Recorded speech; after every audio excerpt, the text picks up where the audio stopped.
Hi guys, it's Miss Bobot. I'm going to show you a couple YouTube videos going over completing the square. I will then go over the last 4 questions from your handout on Friday, and then I need you to work on delta math the rest of the period. Here goes. Hi guys, I'm Nancy, and I'm going to show you how to solve by completing the square. What is completing the square? It means getting your equation into a neat, perfect square form like this, where you have x plus or minus a number squared equals another number. Why would you want to solve this way? Good question. It's not the best way, usually. It's usually easier or faster to solve by factoring, if possible, or quadratic formula, which you can always use.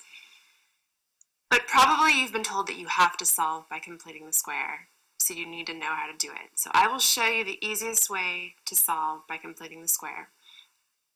Unfortunately, you're not given this form straight away. You have to get it. Usually you're given one of these forms.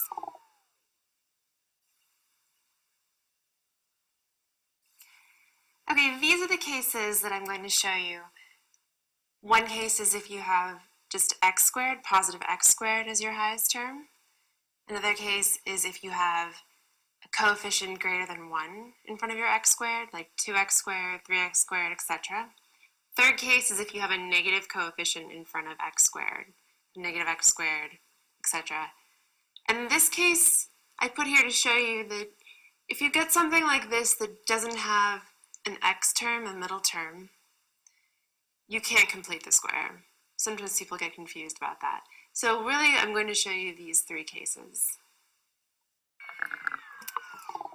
But I'm going to just show you this first case. Okay, say you have an equation like this that starts with x squared, positive x squared. The first step, actually for all of these completing the square problems, the first step is to move this constant to the right side.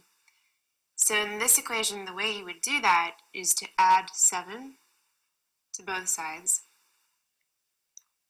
So always just move that constant over the right. So what you get is x squared plus 6x equals positive 7.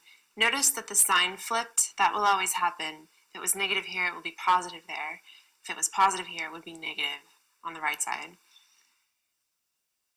The next step is to add a number to both sides. So you're going to have plus something and plus something. What number do you add? You always get the number by taking the coefficient of x, the coefficient of the middle term, in this case 6, dividing it by 2, and squaring it. And that will be what you'll add to the left and right side. So in this case, it's 6 divided by 2 squared, which simplifies to 3 squared, which equals 9. So we'll be adding 9 to the left side and the right side. So here we fill in plus 9, plus 9. We've added the same thing to both sides. What you do to one side, you must do to the other, so that we don't change the overall value of the equation, so that it's balanced. Okay, so then the next line, that simplifies to x squared plus 6x plus 9. On the right side, we can combine these numbers into 16. 7 plus 9, 16. Why did we do that? Why did we add a number to both sides? The only reason is so that immediately after, we can write the left side as a perfect square. X plus or minus some number squared equals 16 still. The number you write here is always half of what the middle coefficient was. So in this problem, it was 6 over 2, positive 3. If this were negative 6, you would put negative 3. So always in the perfect square side, use half of what the middle coefficient was. So now we have x plus 3 squared equals 16. That's great. You've completed the square. You have something that will be very easy to solve now. And the whole point of doing that was so that you can square root both sides in order to solve. We can literally draw a big square root on the left side and a square root on the right side. Be careful, because when you square root a constant on one side, you actually get two solutions, positive and negative. It's very important, and many people forget this. So try to remember, when you square root the side that has the constant, you immediately have two solutions possible, the positive and the negative version. Okay, on the left side, meanwhile, what that does is gets rid of the square, so you just have x plus 3, what was inside the parentheses, equals positive and negative square root of 16. You probably know square root of 16 is 4, since 16 is a perfect square. So then in the next line, you can write x plus 3 equals plus and minus 4. The easiest thing now is to separate this into two solutions. You're going to solve for two different answers. One equation you can write using the positive version, so x plus 3 equals 4.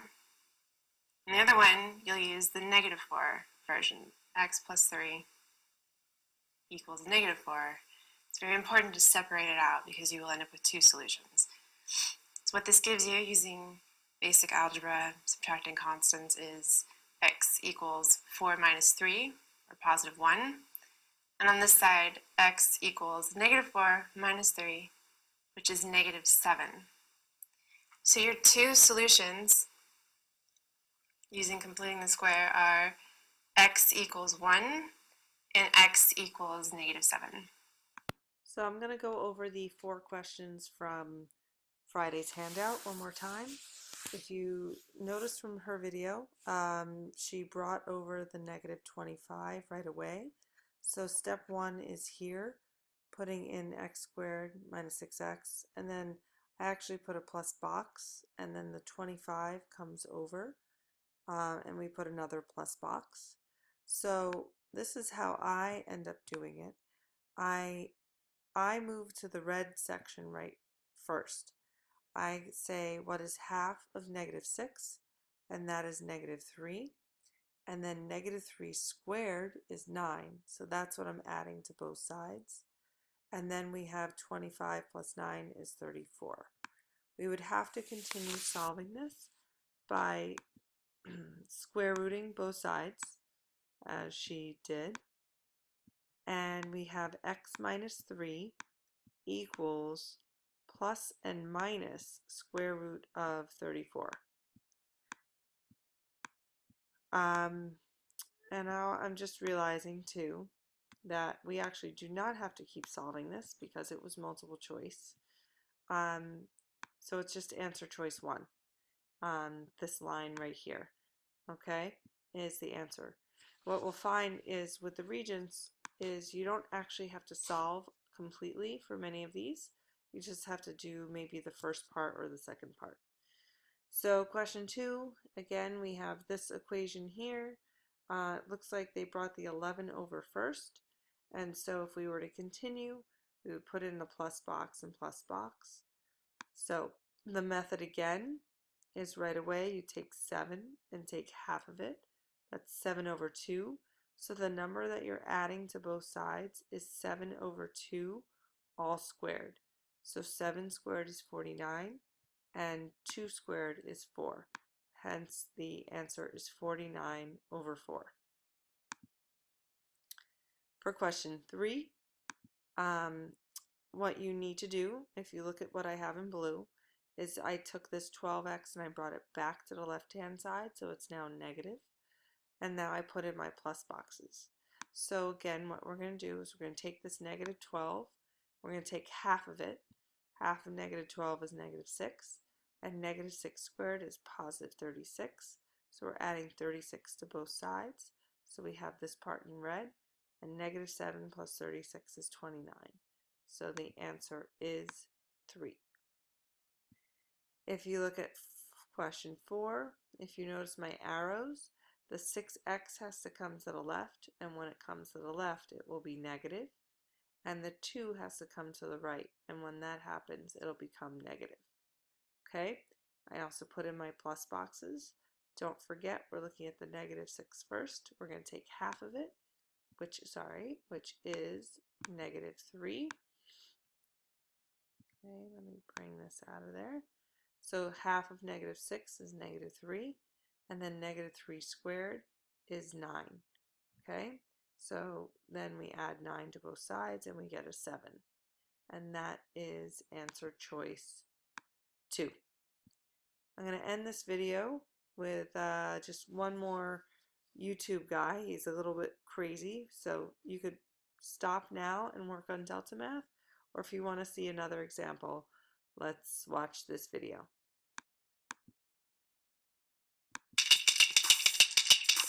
They're like maracas. Uh-huh. Yeah, let's have a party. What I have for you today is the no-nonsense, no-thinking approach to completing the square. I like not thinking. I know. And this method's for you. Yes, if you follow this method, you will not have to think. Huh? Okay, and here's the method.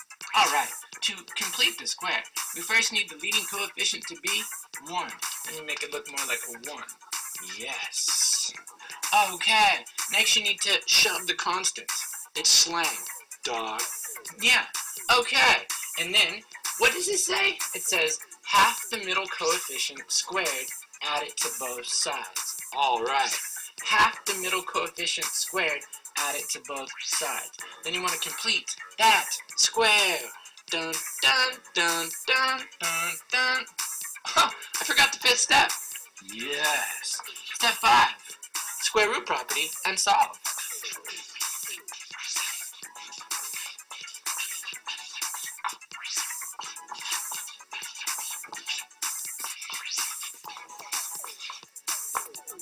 Awesome. For my first example, I want to take a look at this guy up here. Okay. First, I want to get the leading coefficient to be 1. Is it? It is. Check. Next, I want to shove the constants. What that means is I need to subtract off that 1 from both sides. Okay. So then, I'll be left with x squared minus 8x is equal to a minus 1. Fun. Now the constants are on one side, the variables are on the other. I need to take half the middle coefficient squared and add it to both sides. And I need you to actually do this. Over on the side, what's my middle coefficient? My middle coefficient is a minus 8. Great. Then you need to find the middle coefficient over 2. What does that mean? Divide it by 2. If it's a fraction, double the denominator. Then this is a minus 4. Sure. Then the middle coefficient over 2 squared. Oh, minus 4 squared? 16. Yes. That's step 3. We take half the middle coefficient squared and add it to both sides. And that's where I'm at right here. Minus 8x is equal to a minus 1. This is all side work. And speaking of side, I take half the middle coefficient squared and I add that to both sides. Yes. Okay. On the right, 16 minus 1 is 15. Okay. But wait. Keep going. Don't stop now. Don't stop. Get it? Get it? I want to complete that square. On the left, is this a square of something? 4. Is this a square of something? X. 4 times x, double it. Is it? It's square root again. That's why we took half the middle coefficient squared and added it to both sides. So then this is x minus 4. Every single time. It's the middle coefficient over 2 that goes right there. You don't even have to think about it. Yeah, and then that's squared. Great. Now we want to use the square root property and solve. Finish him. Yeah, that's from the last video. Yeah, plus or minus, whenever you take the square root of both sides, you're not going to forget the plus or minus. Okay, square root 15. Okay, finish him. X turns out to be 4 plus or minus the square root of 15. Can I simplify the root of 15? No. Yeah. About